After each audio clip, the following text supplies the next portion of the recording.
I think what's key in this game too is getting pressure on Tua. We've seen some stats come out already that he's not being pressured and he's being successful. So what would that mean that you need to do if he's being successful without pressure? That would mean you probably need to get pressure and you need to push it in order to do so. The Bills have been doing it, as we showed the graph, for a reason earlier, at the best clip in the NFL with 4. What's going to happen when they maybe take a guy out of coverage? Because quite frankly, there's mismatches anyways, and start to bring that extra guy to make him make his decision and stick to that first read. If he's able to sit back there and go through his reads, that's, he's got to get the ball out now in a pressure situation, but one where he is in a timing situation where he knows where he's going to go with the ball. It should help in that scenario too, but it's going to be a spacing game. It's going to be confusing coverages that the Bills do at the highest clip in the NFL, as well as, his numbers were posted in our discussion earlier by Eric Turner about his EPA being in the negatives when a team sends 5 or 6 guys. And, you're going to have to play off of that, where he's going to maybe hit a big play on it.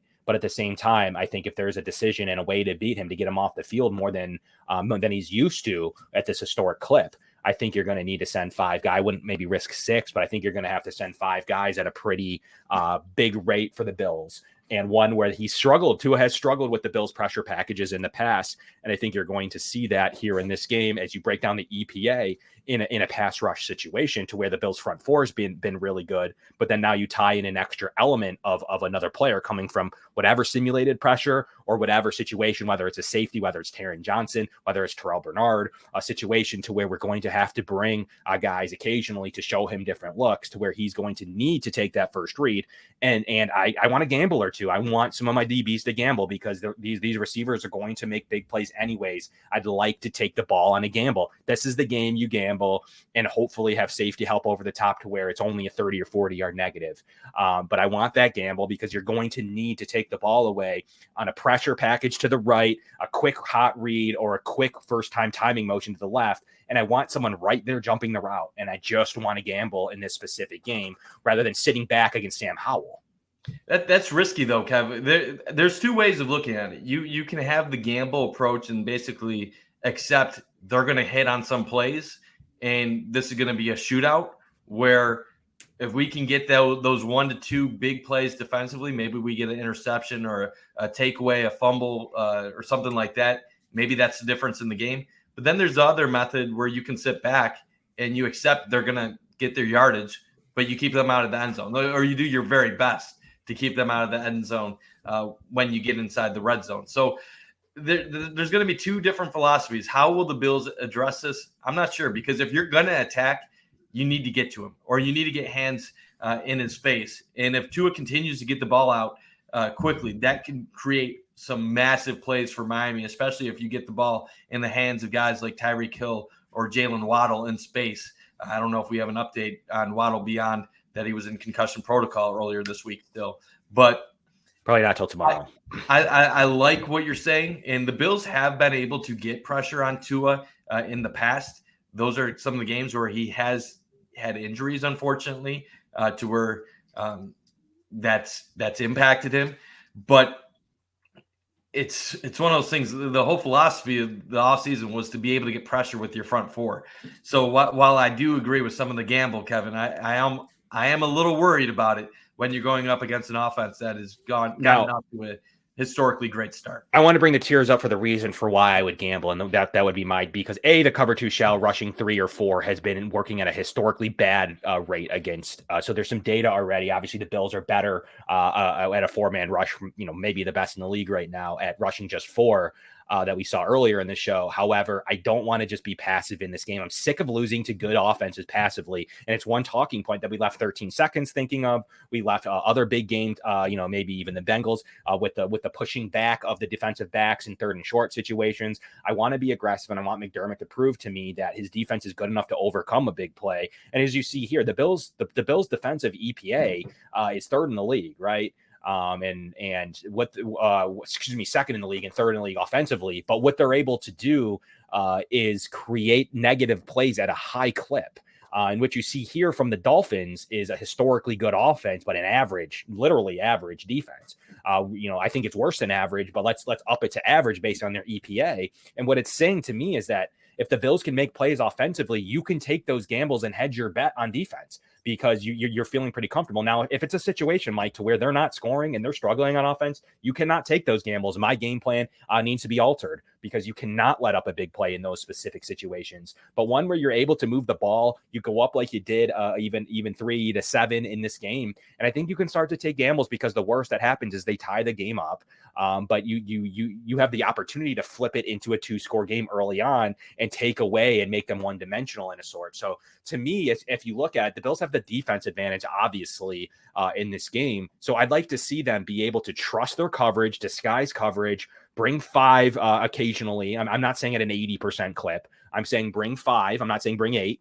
I'm not saying play cover 0, but I am saying a situation to where I want to simulate pressures. I want to make sure that he's feeling the spacing, and then he's taking his first read and hopefully causing him to bite. And I'm not talking about jumping a route that you're not sure of. I'm talking about situations to where you're bringing 5 and he has to get the ball out quick. So you're not looking at a 70-yard pass downfield. You're looking at a situation to where, yes, if he gets the pass off, you just need to rally and tackle him. Sure, there's going to be a time where maybe there's a missed tackle in there, but I like the opportunity to where the defensive EPA is for the Dolphins, to where I can take this kind of gamble, because, even if you look at the 49ers, for instance, or or even the Browns, their defensive season that they're having, you might not be able to take those kind of gambles, because if they're stopping your offense, it could cause you to be down in games. So I'm reading off that Josh Allen's going to be able to be very successful in this football game, thus leading to gambles. And that's why I'd like to see an aggressive defense that we're sick and tired of yelling at this team for losing against offensive teams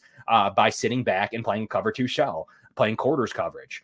We have said that narrative for 2 years now. So are we going to continue to do that, or are we going to do something different? Sean McDermott will have the answer on Sunday. Well, if we're going to be real, so far early this year, a lot of people have been talking about how the defense looks so much better with Sean McDermott calling the plays. But when you look at the low blitz rate, it really hasn't. I don't want to say it's changed dramatically. I think they've just had a lot more success early on. Now, against a team like Why Miami, is that, though? Why do you think that would be?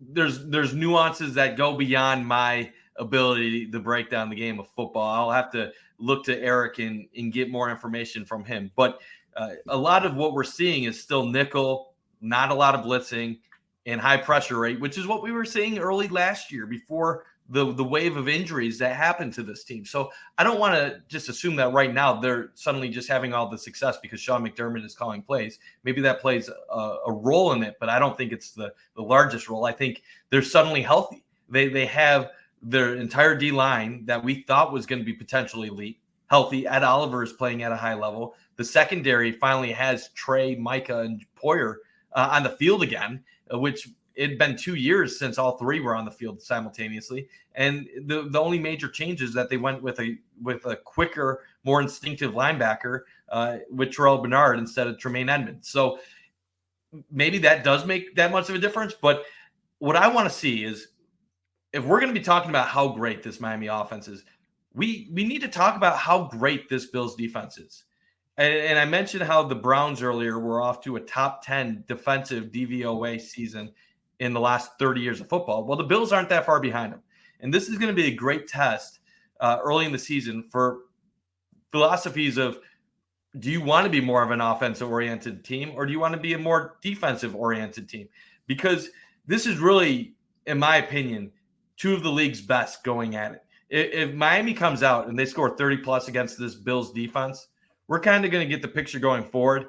It's not going to matter if the Bills have a top 5 defense, if they're always going to get smoked against the best offenses in the league. This is going to be a true test to see if does it really matter having a top 5 defense, because ultimately, if it's a shootout, it doesn't matter if you have a top 5 defense. You're going to need your quarterback to always perform on a weekly basis. So I'm really hoping this Bills defense shows up and can limit Miami to under 24 points, because if they can do that, we'll know going into every game the rest of the season that this defense is good enough to win them games, not only against the teams like Washington and Las Vegas, but against the best of the best in the NFL.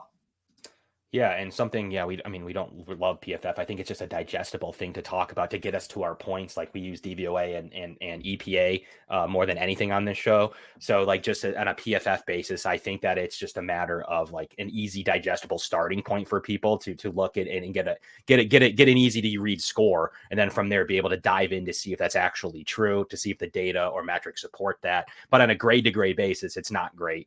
I mean, they have Ed Oliver way lower than he should be. Osiris Torrance, I believe, has played a much better football to them. I mean, they have some Fuller from Washington as their top corner with McDuffie. So like, yeah, there's definitely some things there that aren't accurate. But what is accurate are pressure rates, hits, certain things that you're able to read, offensive line and defensive line, some easily to read and to react stats, and not necessarily just the grade. The grade is just a byproduct of what they believe, and a lot of the times it's interns and it's not always correct. But it is a matter of a starting point to have a discussion on things. I don't think it lowers anybody's credibility, especially when you have data that brings up, I'll bring you up any EPA sys stat you can think of, as well as a DVOA situation. But Kevin, what is your way to beat the Dolphins in this game? Do you agree? You sit back and you hope for the best. You don't want to, get in a situation to where you're against these receivers in a negative situation, or are you with me in a situation to where we watch this team sit back against these top offenses? And what's one of the biggest criticisms that anybody has for McDermott and his team. What is your opinion of that, Kevin? Where do you stand? Like, what is your way? If you were to think of a way, what do you want to do to beat the Dolphins? I think I'm on both sides here, but I lean more towards the aggressive side because I agree, Kevin. I'm sick and tired of this Bills defense, which is very talented, by the way. I'm sick and tired of watching them play that bend but don't break mentality and say, oh, here, take 80 yards down the field, but we're going to tighten up once we get into the red zone, and then we're going to hold you to a field goal. So, yeah, Tua, you can have 500 yards, but we're going to hold you to field goals all day. No, that's got to stop because this defense is very good at what they do, and we've been seeing that the last 3 weeks. But I think you have to have balance with everything that you do because if you're too aggressive, then they will make you pay for it. So I don't know if you guys are ready to get into this yet, but I'm going to get into the specifics here about what I think the Bills can do to try to balance that out. And that is have Kaiir Elam active this week. I'm not saying he has to start. I'm not saying he has to play over Christian Benford, but I want to see some press man coverage. And let me just get into some stats real quick. In the first matchup against the Dolphins last year, in 25 coverage snaps, Elam only allowed 10 yards on 2 receptions. And then in the December 17th matchup, 18 coverage snaps, 11 yards on 2 receptions. And then in the playoff game, he had that game-changing interception, and Tyreek Hill only had 69 yards on 7 catches. Jalen Waddle, 44 yards on 3 catches. So again, I'm not saying that Elam has to be the savior this week. And Mike, going back to your point from earlier in this show, I understand if he can't play against the previous 3 teams, then how do you expect to throw him out against arguably the best offense in the NFL right now? But I think that this is a matchup-based league, and I really highly doubt that Elam is just going to ride the bench the rest of the season. So I think they're going to use him in certain degrees, and I think this is a week that you can get him in and use those physical attributes and his athleticism to your advantage.